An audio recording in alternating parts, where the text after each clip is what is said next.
Председателот на ВМРО ДПМН Никола Груевски за викендот оствари посета на општина Кочани и на други помали општини и населени места во регионот.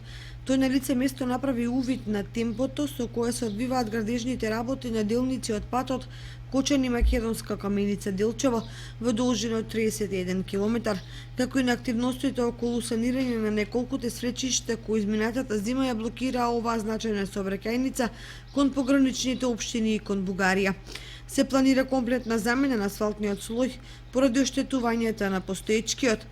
Инаку реконструирањето на патот било планирано за по 1-2 години, но лошата состојба во која се наоѓа го исфрлила во приоритетите на државата.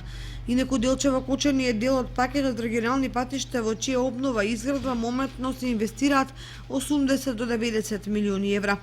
Председателот на ВМРО ДПМН Никола Груевски ја посети и спортската сала во основното училиште Крста Петков Мисирков во населбата Оризари, изградена во рамки на дел од владиниот проект за изградба на 140 спортски сали во државава. Значи инвестицијата е 40 милиони денари. Има 400-500 седништа. Да.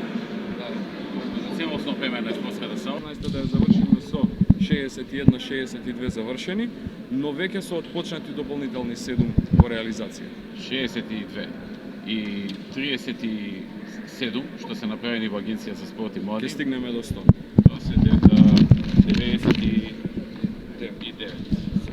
Значи до година ја градиме 100-та спортска сала. Јануар, февруар, март некаде почнува 100-та спортска сала. Тој период ќе почнеме со 100-та спортска сала и мислам дека е одличен податок, затоа што сепак говориме за места во кои што не само што немало или биле стари спортски сали, имаме градено објекти спортски сали во места во кои што немале освен земјано игралиште немале ништо друго. Сега веќе говориме за најсовремени спортски сали и се користат максимално. И нормално е учениците, децата, иако е денеска викенд, салата си беше полна и активна. Важно исполнета е во голема мера. Во голема мера ова решен вековен проблем на училиштето и на сограѓаните. Така е. Зашто немавме ни воопшто никаква. Ќе излезе некој спортски талент понатаму.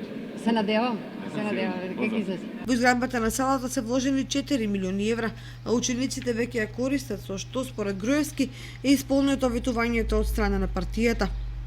Заменик министерот за образование и наука Спиро Ристовски информираше дека заедно со веќе реализираните спортски проекти, Министерството за образование и наука и Агенцијата за млади и спорт година веќе стигна до јубилејната 100-та спортска сала.